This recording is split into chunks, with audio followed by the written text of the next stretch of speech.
Today I wanted to show you how to make one of my favorite cookies. They are my soft glazed gingerbread cookies. Why I like these is that they have all the classic taste of a really comforting gingerbread cookie, but they're a bit softer to eat as well too, and then the glaze just makes them perfect. The cookie itself isn't particularly sweet, but when you add the glaze on, it just kind of adds the perfect level of sweetness to it that both kids and adults alike very much enjoy.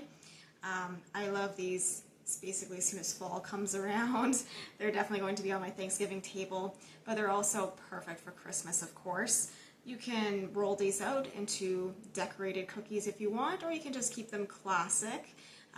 For these ones, I just made a circle and then dipped them in a classic white glaze, and of course you can also decorate and color the glaze as well too if you want. So you can see the texture of these. They're nice and soft with that thin glaze. They're delicious.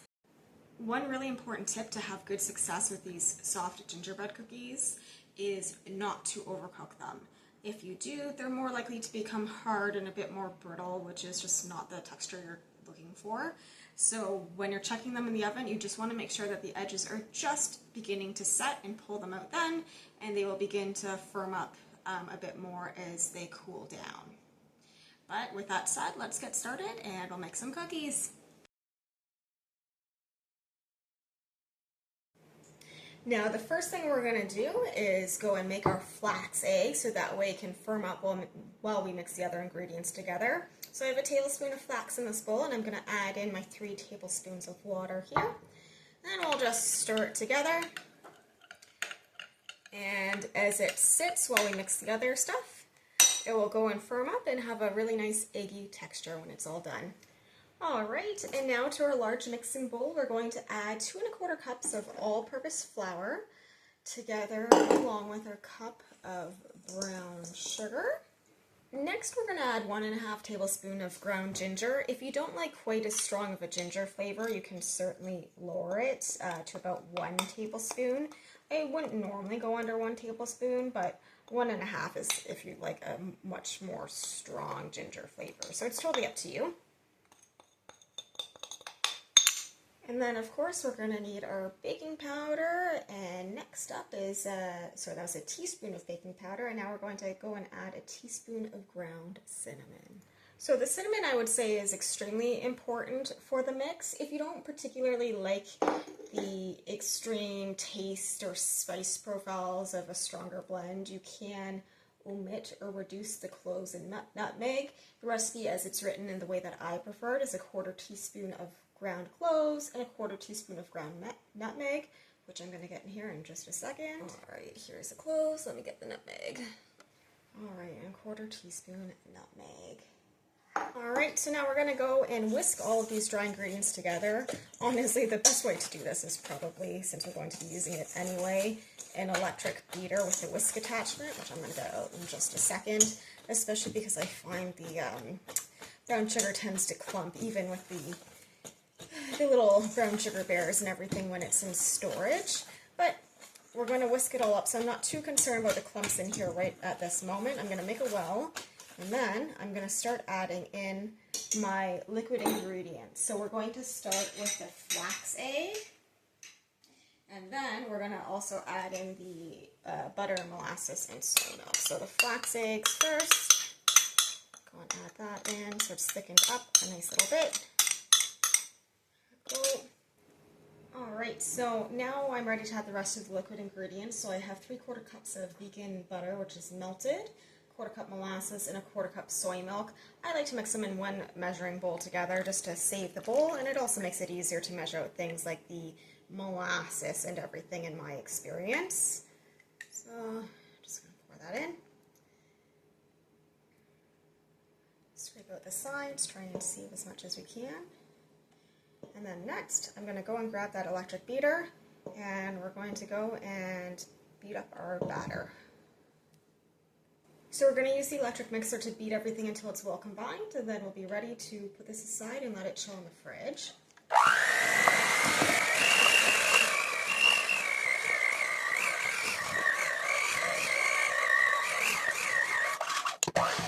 So we're we're going to go ahead and we will let this batter chill in the fridge. That will help it.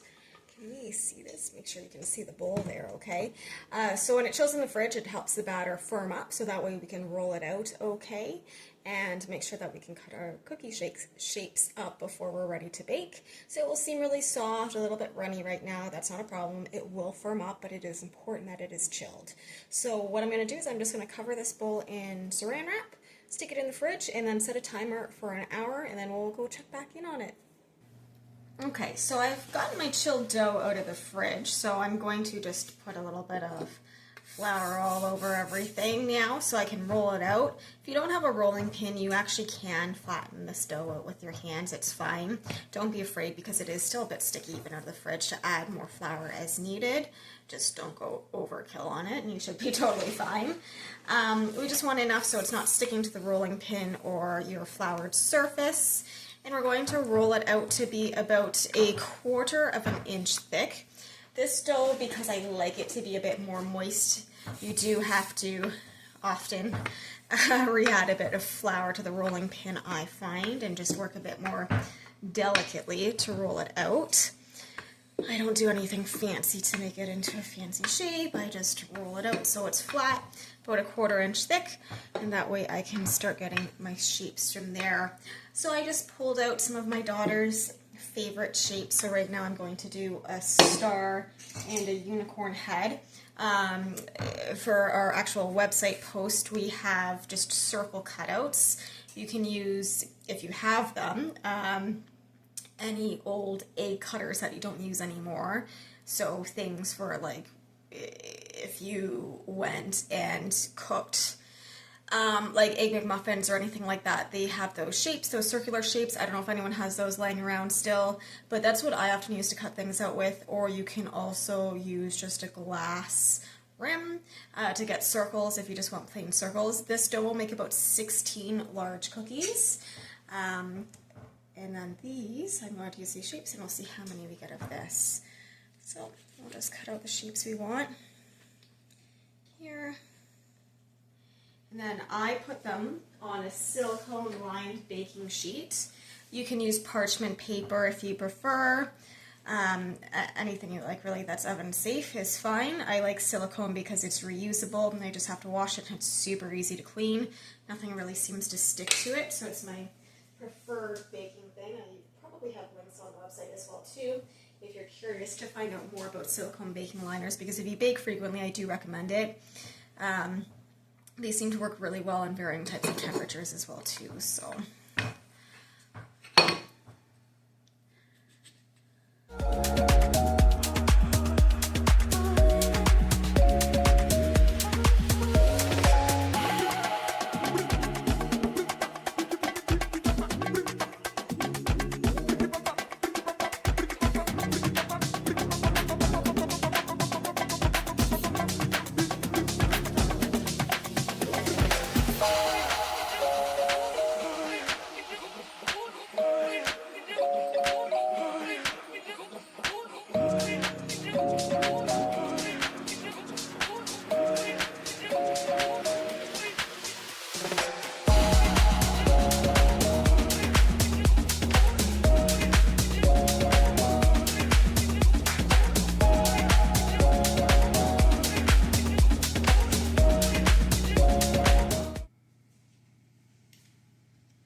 I'm just going to make a special cookie for my pigs that I'm not too concerned about how it looks, but that way they get to also enjoy some of the gingerbread treats.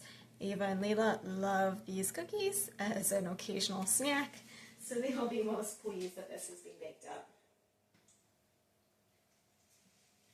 Alright, so off these go in the oven then. I'm going to bake these for about 10 minutes at 350 degrees.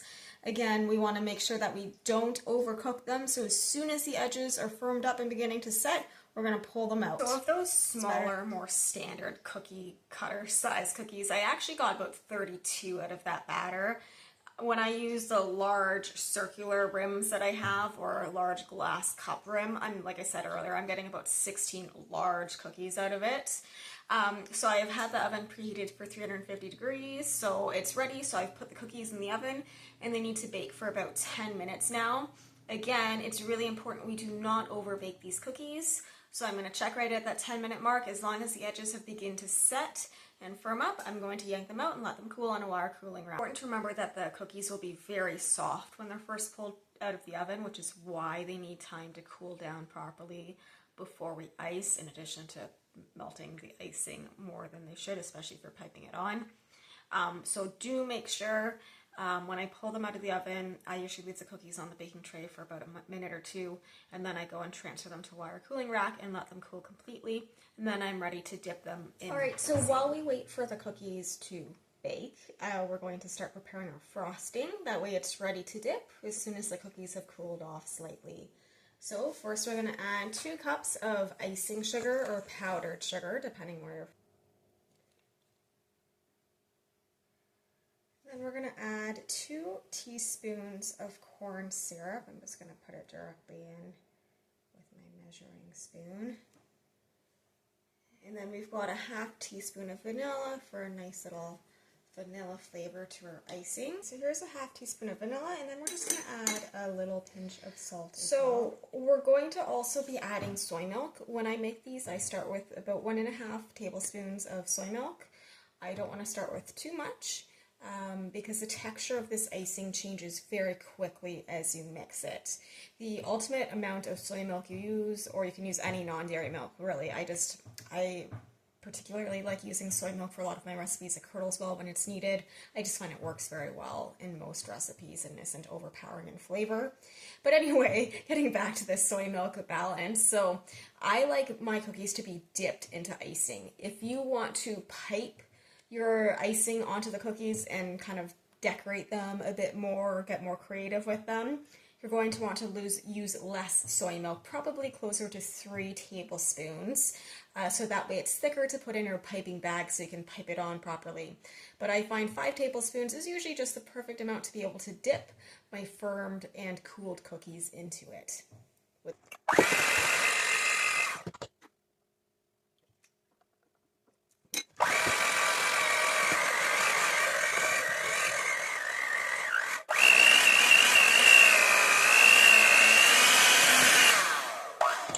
So this is about 3.5 tablespoons of soy milk. You see that it will firm up more, of course, as it sits a bit, but it's starting to get a bit runny.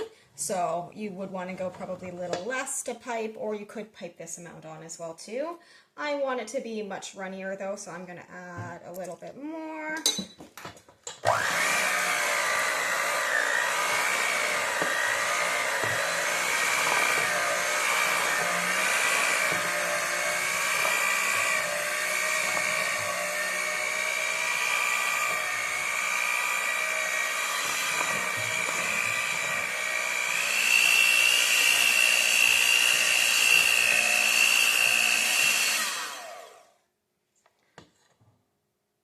Perfect, that's a pretty good dipping.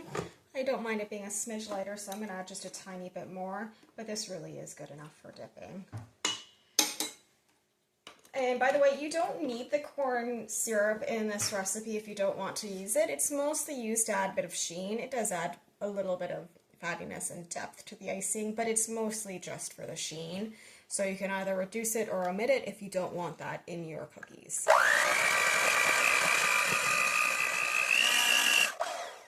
Alright, that looks about perfect for me.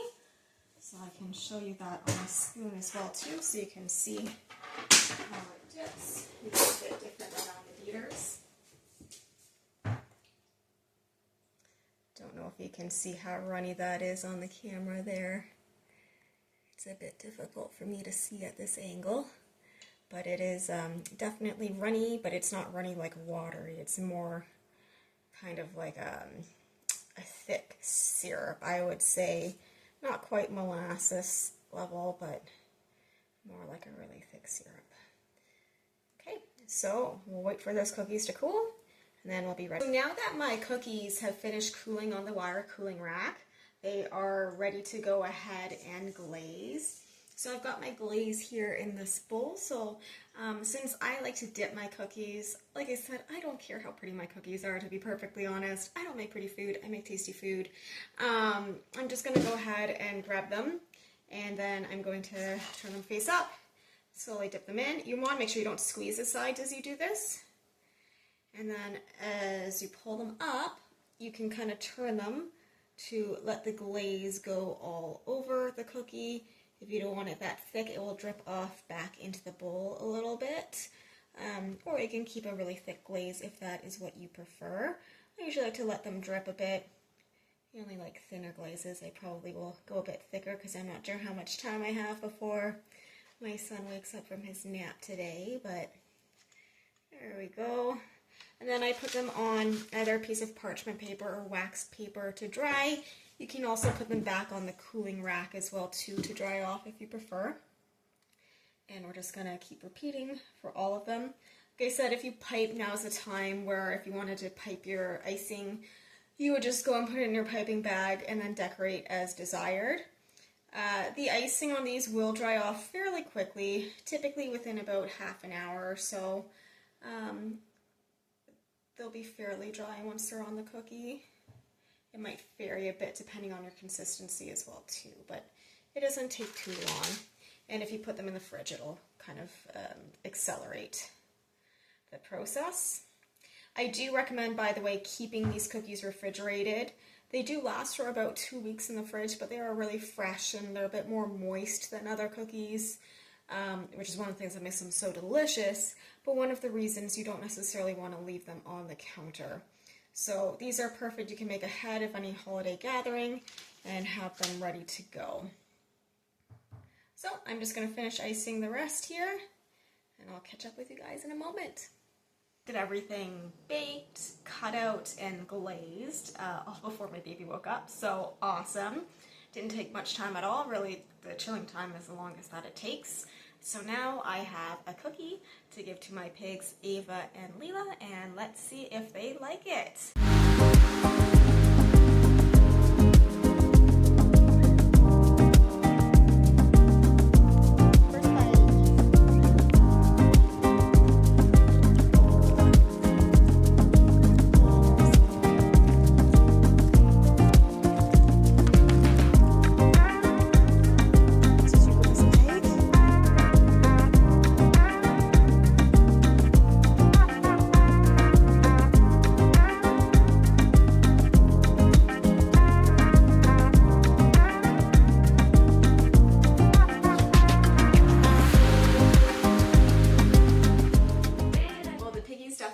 Loved the gingerbread cookies, so thank you so much for watching.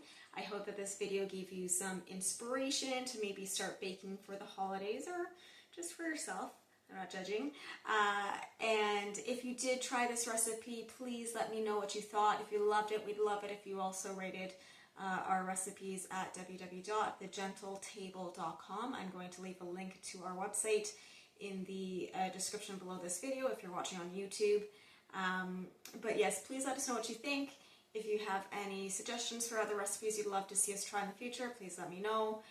But thank you so much. I hope you guys have had fun watching. The piggies have certainly enjoyed the end results as well too. And I hope that you and or your family enjoys these cookies over the holidays too. So bye, thanks for watching.